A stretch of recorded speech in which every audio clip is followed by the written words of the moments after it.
So bless me and welcome on one of the top recruits in Colorado history. He ranks in right now in 247 as the fourth highest recruit, the top 100 prospect, a four-star. Quincy Allen, how you doing, man? I'm good. How about you? Can't complain. Well, let's kind of just go through this a little bit because you committed about a year ago and now you're just getting ready to get on campus to get this thing started. So how are you feeling right now?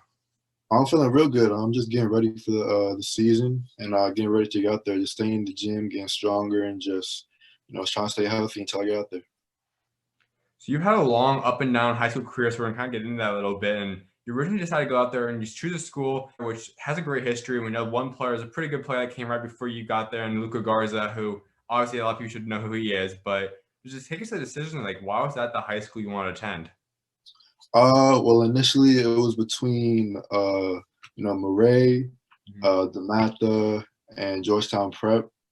And yeah, I just chose Maret overall because my mom, she was real big on academics, so she wanted to make sure I had the best of both worlds as far as basketball, but as the books too. So you know, yeah. Now, also, as growing up in that DMV area, obviously known as one of the more elite areas of basketball. So, kind of walk us through that side of like growing up, where you see all these other guys that are elite level players. What was like growing up in that atmosphere? Yeah, it was definitely cool. A lot of great guys came before me. Like you mentioned before, Luka, he was at my school right before I got there actually. So it was just cool just to, see all the great players come before me and just always compete, every year, AAU, middle school, and then up to high school. So, it's always been a lot of competition. I think the DMV got the best hoops in the country, if you ask me. So, yeah. So you look through your entire high school career and even AU to a sense, but like when you're looking at all the guys from the area, who was like your favorite guy to match up against? Like, or was there even one? Like when you guys see them on your calendar, you could go match up against them. Like that was the guy you loved playing against. Uh, Dang, honestly, I just like every night. Honestly, was just a matchup. Every team I played, whether it was high school, AAU, there was always someone out there that could just go out there and get buckets. So I just honestly say like, yeah, I can't even come up with it right now, but just every night it was just competition, just bumps. So yeah. Now I gotta ask you one question. If you're looking at all the guys from the time you've been in high school playing, who would you say would be like on the starting five, like the best guys from the DMV area? And I gotta definitely put Sadiq in there first, Sadiq Bey. I Mhm. remember first time I played against him, he caught me on the alley oop. Yeah, so that was freshman year. I gotta go with my boy Luka. Mhm. Uh, Sheesh, it's a tough one, man. I'm gonna put Justin Moore in there. Uh, Sheesh. Uh, Josh Hart. Uh, Man, there's too many guys, man. Like if I'm being honest, like, it's just too many, too many. I could put, I can name hundreds of guys, but those are probably a couple guys that stick out to me right now. But yeah, it's just DMV just got so much competition. It's just yeah. So So if we're just talking about 2021 guys, then who would you say is like your starting five 2021 guys? Obviously, you can include yourself too in this if you want. Like, who's your DMV starting five 2021 guys? I'm gonna definitely go with me, Mhm. uh, Benny Williams, Mhm. Trevor Keels, Jordan Hawkins, and I'm gonna go with Junior Reese. I've heard some good things about him. So yeah, If you put together a little bench, then too, you got four or five guys off that bench. Who you bring off the bench then for you guys? I'm gonna go with my boy Eric Reynolds, Hmm. um, Jakai Robinson, uh, David Savage for sure. Uh, yeah, those yeah. For sure. Well, let's hop in your high school career because, as I said, you've had a really unique situation. I think all guys in this past class that had to deal with COVID had unique years, but you've had a lot of ups and downs. You've had obviously your first year, kind of learning the high school ways, kind of developing that first year. Your sophomore year, you blow up, have a great season. Junior year, you have to sit out with an injury. Senior year, obviously, you have to deal with all COVID effects of it. But that first year, you decided to go out there. Freshman year, like I said, kind of learn the high school ropes. What was that freshman year like for you? Yeah, freshman year was definitely a learning experience. Just kind of getting used to the high school game is a huge transition. Mhm. from middle school AAU and middle school ball to high school, just faster and more physical. Yeah, so I definitely a learning experience. I had to play a little bit of like out of my position and like forward my first year just because of just circumstances. But yeah, it was just a learning experience in my opinion. So yeah, yeah. So would you have seen yourself becoming a guy that's one of the best players in the country by the time you were heading into your freshman year? Or did that come in later? Like, what would you expect for your career heading into high school your freshman year? Honestly, like I always saw myself as like a low major, like mid major person. Like Mhm. I'm like a real like quiet dude. Like I never really like saw myself as like a top player in the country, even though I always wanted to be one and always strive to be one. But I always saw myself as like somewhere like somewhere kind of like a low major guy. So it was definitely a big shock to kind of just blow up like that. Going into my sophomore year. So yeah. I know some guys, it is when they see the rankings that they kind of start feeling, okay, I'm now officially a top guy. But for a lot of guys too, it's you can start feeling you're underrated for a little bit. And you start feeling that you're a top guy well before the rankings see that. So when would you say click for you? Like when did you start feeling like, okay, I truly believe that I'm the best guy step on this court every single time I get out there, or at least one of the best players every time I step on that court? I definitely say like sophomore year. I remember Hoop Hall, played against DJ Stewart and Mm-hmm. Whitney Young. So like when I stepped out there, I just felt like I was on top of the world. I killed out there, but sadly we lost. But yeah, I think that was like kind of like a coming out kind of just party. So I think that was definitely the time right there. So we kind of discussed like growing up in the DMV, obviously the DC area, Maryland's more where you're from, but like when you go outside the state, like you go out there and play an AU tournament, or now when you're going out to Colorado and playing, what comes with that? Like, is there a certain sense of like pride that comes from being from the DMV, or how do you represent that? Yeah, no doubt. I just gotta let everybody know that. Like I said before, DMV got the best hoops in the country, in my opinion. Hmm. And you can ask anyone from here, they say the same thing. So yeah, just got that chip on your shoulder. And when you see the takeovers, the Durants, they're like, oh man, they're from DC, they're from Maryland, DMV. So, they know we can hoop. So yeah. So that sophomore year, as you mentioned, really was your breakout year. You start averaging double digits. You guys go 20-8 that year as well. What was that sophomore year like for yourself? It was, I'd say it was another learning experience, kind of, taking a bigger role in the team as I kind of got more notoriety on the national stage. But yeah, at the first few games, kind of started out a little slow. But I remember I played in like a tournament in Virginia against Henry Coleman, who got Duke right Mhm. now. And so I think I had like 25 in front of like a bunch of college coaches, and that was kind of like a pre like showing of like what did at hoop hall. And I think from there out, I kind of just did my thing, and yeah, yeah. Now, in terms of rankings, I know a lot of people know I'm not very high on them, especially right now because of COVID. Because for your sense, I think they dropped you. I don't even know exactly. Like it's you're 87, you're 80, wherever 247 puts you. But you're a guy that obviously has so much potential, and you've been a guy that's proven it. You guys didn't get to play many games this year. That's probably why they dropped you, whatnot. But you're someone especially like, your potential is immense. Like there's not really a ceiling on you because you're 6'8" right now. You're super long, athletic.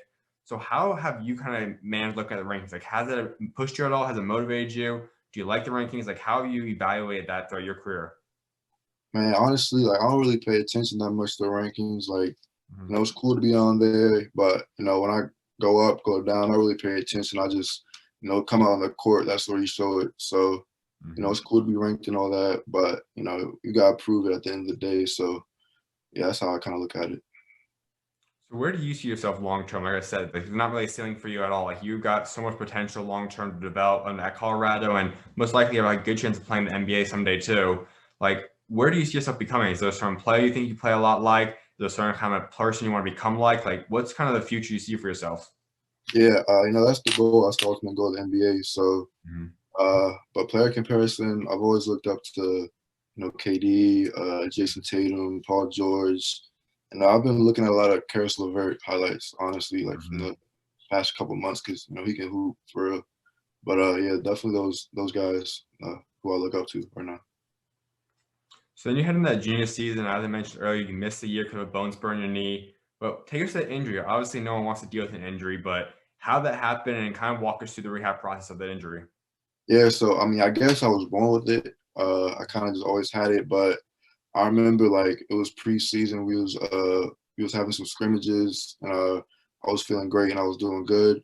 And I remember like one day at practice, I went to do like we was lifting before, and I did a box jump and something kind of like popped in like my knee area, and I was like, man, that don't feel right. And so like I went to go practice, and I was like, nah, I can't go. Like I can't even like walk right now. So uh, honestly, it took a while for them to find it, like 4 or 5 months. So sitting on the sidelines, it wasn't fun, but honestly, I was just happy to see my team play and succeed without me. But after that, after the season was kind of winding down, I say around like February, March, they found it. They found the bone spur, and so I got surgery like a week after, and then rehab. Man, I was pretty down. Like it wasn't fun. And that was right when COVID started, so everything was shut down. So I was just in the house, just trying to get better. Started going to PT like 5 days a week, and like 2 months later, I was pretty much back to normal. And then like it took from like April to like June to get like really like 100%. And then by the summer, I was like fully healthy. And then yeah. You said originally that they didn't know exactly what was wrong with your knee for 4 or 5 months. So you just were comparing to sitting out saying, okay, this hurts, but they don't know what's going on there. Yeah, I would lift with the team sometimes when they did upper body, but other than that, I was trying to play, but every time I tried to like practice or even play in a couple games, I couldn't. Like it would just click again. And so like yeah, it took I say like a good 4 months until like they really found out that yeah, like it's a bone spur, so we got to remove it if you want to get healthy again. So yeah. So when you talk about an injury, a lot of guys have different approaches to that. At the end of the day, you'd rather be on the court playing. There's no doubt about that. But like, eventually, you have come to a point like, okay, this is my situation. I'm not going to be playing for a good amount of time now. How did you get to take advantage of that? Like, was there somewhere you saw yourself grow in by sitting out that year? Yeah, I definitely say that my leadership skills kind of improved a lot, because I couldn't really use my physical tools on the court. So I had to become a leader with my voice from the bench, so I just tried to, cheer everyone on. And, the people that were in my spot at the time, I just told them, you got to do this and this, X, Y, and Z. So, it was cool for real. I enjoyed watching my teammates play. And so, yeah, even though I didn't get to play, I still had fun with my team and everything. So, yeah. So were you able to have the mentality right away, or did it take a little bit of time to kind of get over the injury factor and start kind of learning to grow from it? Or how long did it take you to really accept that role?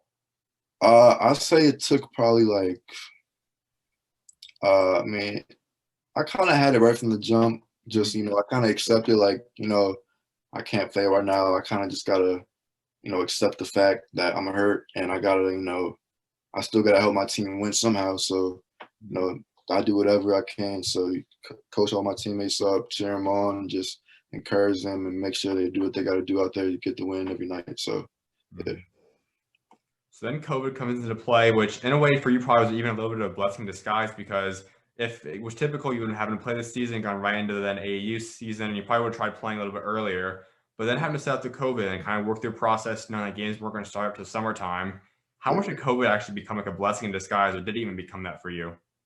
Yeah, it was like really like just perfect time. And like I just, I think about that, I just gotta thank God for that. Like, right when I got hurt, I kind of like, that's when everything started, like, and everything went crazy. So, I got to kind of like just think about a lot of things and just take some time to myself and get healthy.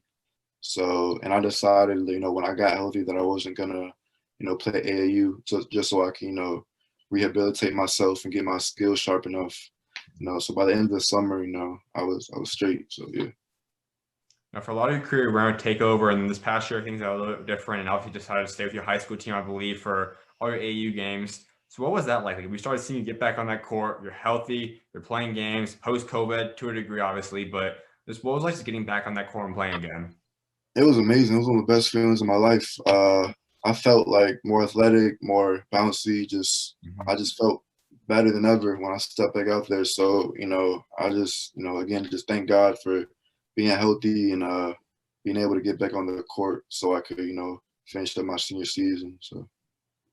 Now, a lot of the recruiting sites say that you are about 6'7" right now. I've heard also that you might be at 6'8", maybe even taller than that. Like, where is your body at right now? Man, I just went to the doctor not too long ago, and they said I got about like 2 more inches in me. So, but right now I think about I'm like 6'8", 6. So yeah. Absolutely. Well, it's headed to the senior year, and you guys didn't get too many games. A very condensed schedule because of COVID once again. But you show out big time. You average about 23 points a game, 8 rebounds. Take us to that little condensed senior year for you this year.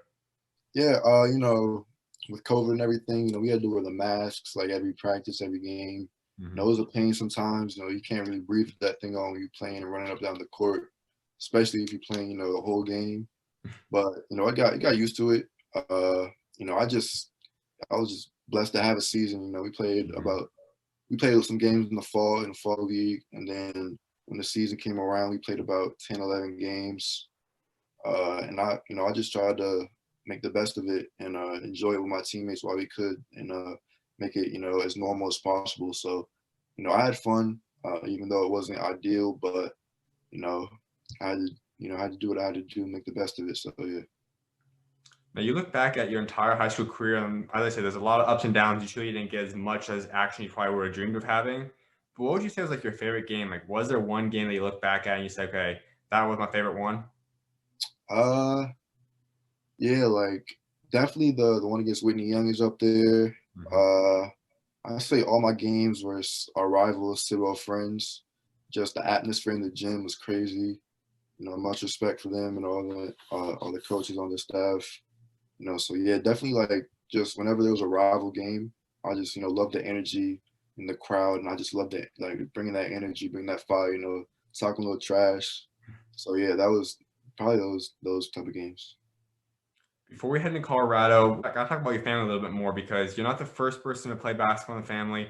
Your mom also played. So we just kind of discuss that, like kind of growing up where you have people in your life that's played this game, that's walked the ropes that you're currently walking now. How beneficial has it been for your career? Yeah, my mom's, it's my heart, so my mom. She played at Potomac in Suitland, and then she went out to play basketball and volleyball at Delaware State. And then my uncle, he played pro a little bit, and yeah, so it's just a blessing to be able to carry out, what my whole family been doing, so yeah, just providing for my family. Hopefully one day that's the goal. Absolutely, man. Well, let's head to this recruiting process because we've kind of known now where you're going for the past year now. You're going to Colorado, but you're a guy that kind of kept your recruiting a lot quieter than some guys. We heard different schools that might be interested in you, schools you're talking to, but overall kept it quiet. We know you had Louisville in the mix. We know there's LSU, there's Michigan, there's Miami, Pitt, like all these schools offered you. But who really did it come down to? Like, who was your final choices before you chose Colorado? So my final 5 was Colorado, Georgetown, Miami, Michigan, and NC State. And I committed, last July, Colorado. So yeah, it came down to those 5, but I really chose Colorado just because I thought it was the best fit for me. Playing in the Pac-12 was up and down, fast paced. That's how I like to play, kind of like freelance. So, and Coach Boyle and the staff did a great job of recruiting me. When I got out there, I felt as welcome as possible. I love the atmosphere, and I love the campus. Beautiful out there. So, I can't wait to get out there. So, yeah. Did it come down to like a number 2 option? Like, was there someone else that you say, if Colorado wasn't in play for me, I would have possibly went there? I would say probably Michigan. I was a second choice, but I think Colorado, I think Colorado just beat everybody, like in my opinion, like I just checked all the boxes. So yeah, but Colorado was always my first choice ever since I took the visit. So. Now, when we did talk last time during quarantine, you kind of mentioned that there was a visit you obviously took to Colorado, which is a huge thing because just looking at the map aspect, Colorado and the DMV area is a very long distance. There's not too many guys that make that transition out there. So had that visit not occurred back in November, I believe, I don't know if that ever would have happened in terms of you going there. So walk us through that, to like take us through how that visit got set up, what you liked about the visit, and how big was that for you in your ultimate decision? Yeah, so I was hurt, last February. I was hurt, and I remember my trainer, Evan Ellison, shout out my guy. He told me that, a coach was interested in me. It was from Colorado, and I was like, Colorado, like I didn't know nothing about the school, honestly. So Anthony Coleman, he came out, checked me out. So I talked to him a little bit, and we set up a visit. And so I got out there, I think February 21st, and I watched them play UCLA, and it was an official visit, and I just loved it from the jump. Love the atmosphere, the campus, everything about it. I just felt, so welcomed by everybody. So yeah, from the jump, I was kind of just, head over heels with them. So yeah. So if that visit never took place, do you think you still would have ended up at Colorado? Honestly, I really don't know. It definitely had a lot to do with it, but I'm sure that I would have had some communication with the staff, but that visit definitely helped a bunch, just because I got to feel like what it was like to really be out there. So I say it was a huge impact for sure. And for a lot of guys, maybe not saying home's exactly what they want, but sometimes guys like to say semi-near home, where maybe you get a game back home playing. For you guys, probably more in the Big East area or the ACC, like kind of getting an area where your family could come out to games a little more closer by, maybe see family a little bit more often. But like I said, you're going all the way to the other side of the country where obviously it's not going to be too many games they can probably go to. So what led to that? Is that something that you're okay with? Was that hard at all for you? Like walk us through the distance aspect. Honestly, it wasn't really a huge factor. At first, it was like, dang, that's a 3-hour drive. Like that's a long time, man. But overall, my family was just like, what if it's best for you, and if it's what you want to do, then we're gonna support you 100%. And yeah, that really kind of pushed my decision. So yeah, it wasn't really a huge factor, but at first, I would say it was. So yeah. When you commit, Colorado didn't have quite the amount of flash and flare that they have right now. Like if you commit today, people are like, okay, this is a tournament team. This went to the second round. They have a guy who should be drafted in the first round, McKinley Wright. They have a great young player in Jabari. Like there's a lot more attention given to them in the Pac-12 and as a general. But when you commit there wasn't all this attention given to them right now. So what was that like? Kind of going to a program where they don't really have too many NBA players out there, especially recently. They don't have a lot of high recruits always going there. Like how big of a appeal was that? And how did Coach Boyle win you over not having all that attention and flash and flare that some schools have? Yeah, I just say that I just built like such a close relationship with the staff and some of the players just so quickly that I honestly just felt a part of the program. And yeah, like it just really kind of blew me away when I went out there. So yeah, I wasn't really too worried about, I knew they were a good program. They're in the Pac-12, always. And the season before, or the season that was going on when I went out there, I think they're still a top 25 team. So, they definitely have some notoriety. They're kind of like an underdog that really shot up this year. So I was really proud of them when they made it to the round of 32. So yeah. We discussed rankings a little bit earlier, but as I mentioned in the intro you win, you are now the 4th highest command program history. Lawson's the 2nd highest. Cage's the 6th highest. Nikhil, obviously, he's top 10 as well. But, like, all these guys are coming in the past 2 years, higher-ranked guys. Jabari Walker, obviously, should have been way higher, too. It was evident last year. But, like, getting this notoriety where you're heading into the program as a guy that is one of the better players in program history, on paper at least, does that have any pressure with it, or how do you take that in? I kind of just embrace it. It's a little bit of pressure, but I feel like when I get out there and I get acclimated with the system and I get, start bonding with my teammates, I think, I'll fit right in fine, and that pressure will kind of like die down a little bit. So, yeah. So this is a top 10 recruiting class, and you guys have a new member that just joined it too in KJ, who I'm super high at that point guard, shooting guard spot. But kind of give us your thoughts on this class. We see yourself. I mentioned Lawson. I mentioned KJ. You also have a couple other guys. I'm very high on Javon. You also have Julian coming in. Like seeing all these guys in 2021 class, how excited you get to know them and play with them? I'm excited. Like we can all play. That's a crazy part. Like I don't really see a well-rounded recruiting class as we are, but we can all play and we can all go out there and hoop. So I think we're all just excited to get out there and just get close with each other. So yeah, I think we got something real special for sure. Then you add in the other young pieces coming back, and Jabari, Evan, Eli's going to be there. Nikhil, I think Tristan's going to have a huge jump too. Like when you're seeing the way this roster is coming together, with Mason also running that point guard, like how special can this team be this year?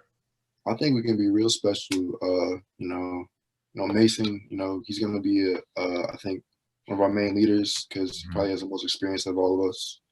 And we're a real young team, but I think that we can all play, and I think that when we come together, we're gonna look real good, and we're gonna be really good. So I'm excited for next season. I'm excited to see what we can do. So We see a lot of times with teams like you guys where you guys might start off coming right out of the gate strong, but for a lot of teams that have this much young talent, it might take until a few weeks in the season, maybe even a couple of months, possibly even conference play when you guys really click together. But when that point does come, like take us through this whole roster. Like who's the guys you got to know? How close are you guys? And who's some of the guys that you really think that you already have a strong bond with? uh and I'm gonna be honest, I haven't really communicated too much Mm-hmm. my future teammates, but I talked to Julian a little bit. I met Lawson when I visited, and I haven't talked to Javon or KJ really. But I think we'll click really quickly. So I'm not too worried about that. So I think that when it's all said and done, that we're gonna have a lot of chemistry, and that we're gonna all come together and build something real special. So. Now, for a lot of fans, they might be looking at this team and say, well, we just lost probably the best player in program history in Ken. We also lost a lot of guys that are fan favorites and great players in Dallas, Deshaun, Maddox, Drya. But why should they be excited? Like, why should they be excited for all the new guys coming in? Man, we're a young team. We're gonna be young. Mm-hmm. I think we got a lot of pieces, a lot of athletic dudes. Like I said, I think everybody can play. So, I think everybody, all the fans should be excited to just watch us play in that arena, just get hype, every game. So yeah, I think it's gonna be a real good season next year. So what can fans expect from you? Like every time you get on that court, what will you bring to Colorado? First and foremost, I want to be the best teammate possible. Uh, you know, uh, Athleticism, maybe a few flashy dunks here and there. Skill wise, my shooting, creating off the dribble.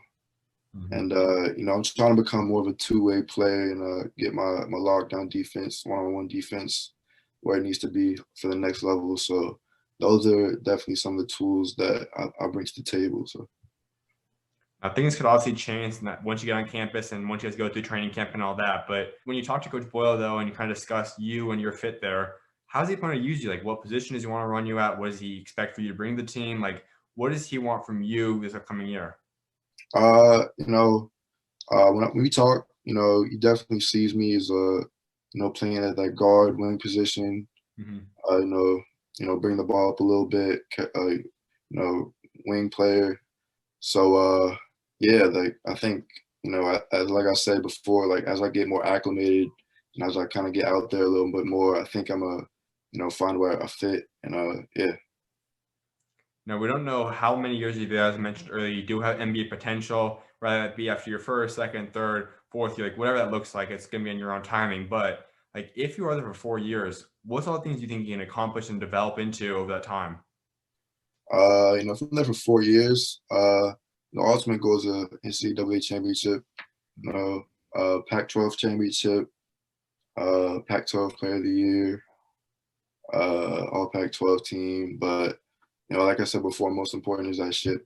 So I think that we definitely have the talent, long term 4 years to do that. So like I said before, I'm excited to see what we can do. So. You'll go a little bit deeper into Coach Boyle because he's an incredible coach. I think he's super underrated because he's constantly produced wins throughout his entire career that also has got a lot of guys to the NBA too. But what's Coach Boyle like? Like just talking to him through Zoom, the phone, even on that visit when you got to talk to him a little bit. Like what's Coach Boyle like? Just his whole personality. What's it like? Man, I met him for like first time I met him. I only got to be out there with him for like 3-4 days, but I felt like I was as close with him as ever. I felt like I felt like he loved me and cared for me like right when I got out there. He's an amazing guy. Off the court and on the court. I'm excited to see his coaching style. From a personal standpoint. Yeah, but he's an amazing dude, and so I'm just excited to see his coaching style. So yeah. So if you remember back a little bit, like when you finally decide, okay, Colorado's where I'm going to be committing to, I want to go Coach Boyle, you end up telling him, like, take us through that time. Like, what was it like telling him that? What was his reaction? And how did you tell him that you're going to become a Buffalo now? I can't remember if I texted him or called him, but I just remember him being so excited, you know. So, and all the coaching staff was excited, and you know, right when I committed, I felt like I was immediately, you know, part of the family and part of that community in Boulder. So, you know, yeah, it was a great feeling. So yeah. So now you'll be playing the Pac-12. I'm sure you became a little bit more familiar with it this past year. But who exactly are you excited to go play against? Like, is there a team that you're super ecstatic to go up against next year? Uh, I say like UCLA. You know, they had a real good run in the tournament. You know, this past year. Oregon State. Uh, you know, honestly, like everybody, like it's from top to bottom, it's a bunch of competition. So, you know, I'm excited to just play against everyone and see what we can do. So yeah. Absolutely, man. Well, a few more things before I let you go. One, which is discussing a legacy. And I know that's something that all guys want to build for themselves. So when you are done playing basketball someday, what do you want to be remembered for what you achieve both on and off the court? You know, on the court, you know, like I said before, you know, an amazing teammate, all my tools, bring to the table. But off the court, you know, I probably, you know, want to get into some business. Uh, Definitely like give a lot back to DC. And definitely like maybe start a little program for teenage mental health. So yeah, those are definitely some of the things I've been thinking about. So yeah. I know you're also a believer. So walk us through your faith a little bit. Like, how have you seen God help get you to the point you're at today? You know, I wouldn't be here without him. So, you know, I got it tatted on me all over me. So, you know, that's first. You know, he comes first whenever. So, you know, whenever I'm anxious, I'm nervous, or whenever I succeed, you know, I got to go to him and you know thank him. So, yeah. I know a lot of guys that might even grow up in a Christian household or whatnot, like you kind of tend to just kind of be born into it. But when would you say kind of position yourself and really kind of broke away and create your own bond? Like when did it start really becoming kind of a one-on-one personal relationship? You know, I grew up, you know, going to Catholic school, you know, from kindergarten to eighth grade. So I feel like it was kind of always there. I was just kind of always like taught to just like put God first. So, and my mom, you know, she's a big believer too. So I think it was kind of just like you said, like kind of just like put into me from day one. So yeah. I know there's a few other strong believers also on the team when you're going to go out there, but like when you go out there and you have a platform you're going to have now at the college level and possibly in the NBA down the road, like how do you plan to be able to spread God's light and kind of be a light to the world? You know, just you know, tell everybody to like go to him like when you need him, and you know, like when you succeed, like I said before, just thank him for all the blessings that you know he's put in people's lives. So yeah, I think that's how I'm gonna get the word out. Absolutely, man. Well, my final thing for you, if you wrap up the entire personality of yourself, both on and off the court, what's that one word that you'd use to describe yourself? Dang. I don't know if I can use one word because you know I'm kind of a shy guy. You know, I'm quiet, but you know when you get to know me, you know, get comfortable around me. You know, I'm goofy, kind of just a charismatic guy who just cares for people. So yeah, I think I don't think you just use one word to describe me, but yeah, I think that's a good description right there.